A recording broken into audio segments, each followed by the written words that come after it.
है embryo. Early stages of embryo development, जिसको embryogeny बोलते हैं, are similar in both monocots and dicots.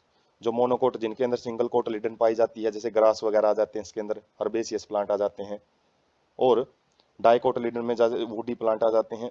तो दोनों के अंदर जो शुरुआती स्टेज होती है इम्ब्रियोजेनेसिस की, इम्ब्रियो फॉर्मेशन की, वो सेम होती हैं, ज़्यादा डिफरेंस नहीं होता। डेवलप एट माइक्रोपाइलर एंड, जो हमने माइक्रोपाइलर एंड देखा था ओव्यूल के अंदर, तो उस साइड में जो जाइगोट बनता है, क्योंकि एग उसी साइड में प्रेजेंट होता है। Most zygote divide only after certain amount of endosperm is formed.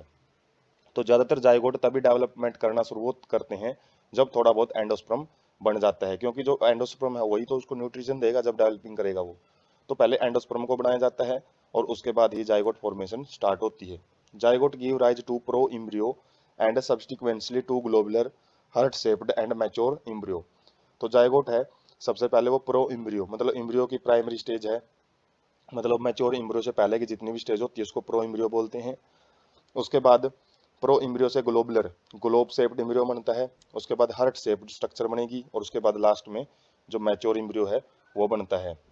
A typical dicotyledon embryo consist of, तो एक डाइकोटिलिडन जो इम्ब्रियो होता है वो मेनली जो स्ट्रक्चर होती है उसके अंदर वो हम देख सकते हैं, एन एम्ब्रियोनल एक्सिस और टू कोटिलिडन। तो क्या होता है, एक एम्ब्रियोनल एक्सिस होती है उसके अंदर जिसके पास दो कोटिलिडन पाई जाती हैं, इसलिए उनको डाइकोटिलिडन प्लांट बोलते हैं। एक एपिकोटाइल रीजन होता है, ये क्या होता है, portion of embryonal axis above the level of cotyledon terminates with प्लूमिल और स्टेम टिप। तो एम्ब्रियोनल एक्सिस के वो भाग से ये ऊपर रहता है, कौन से भाग से, जहाँ पे कोटिलिडन एम्ब्रियो एक्सिस के अटैच होती हैं, तो उससे ऊपरले भाग को, जो कि बाद में प्लूमिल और स्टेम टिप में कन्वर्ट हो जाता है, उसको एपिकोटाइल बोलते हैं। हाइपोकोटाइल क्या होता है, cylindrical portion below the level of cotyledon, cotyledon के जहाँ पे अटैचमेंट होती है उसके नीचे वाले भाग को, एम्ब्रियोनल एक्सिस के नीचे वाले भाग को क्या बोलते हैं, और जो बाद में किसमें रेडिकल या फिर रूट टिप के अंदर कन्वर्ट हो जाता है या फिर रूट कैप भी बनाता है, तो उसको हाइपोकोटाइल बोलते हैं। कोलोराइजा क्या होती है, undifferentiated sheath covering the radicle and root cap at its lower end. मतलब जो एम्ब्रियोनल एक्सिस होता है उसके नीचे वाली साइड में जो रेडिकल पार्ट होता है या रूट कैप होता है उसको कवर करने वाली एक परत होती है जिसको कोलोराइजा बोलते हैं। और coleoptile hollow foliar structure above has a shoot apex. जो प्लिम्यूल रीजन होता है, प्लिम्यूल रीजन को कवर करने वाली एक परत होती है। होलो मतलब खाली होती है, फोलियर मतलब कुछ सेल्स पाई जाती हैं इसके अंदर, और कुछ लीफ प्रीमोर्डियम भी प्रेजेंट होते हैं जिसको कोलियोपटाइल बोलते हैं। तो स्क्यूटलम, स्क्यूटलम क्या होता है, इम्ब्रियोज ऑफ मोनोकोटिलिडन। जो मोनोकोटिलिडन प्लांट के जो इम्ब्रियो होते हैं उनके पास एक सिंगल कोटिलिडन पाई जाती है और उसी को हम स्क्यूटलम बोलते हैं। इन ग्रास फैमिली, ज़्यादातर घास के जो प्लांट होते हैं उनके अंदर पाई जाती है। That is situated towards one side, जो कि एक ही साइड में प्रेजेंट होती है।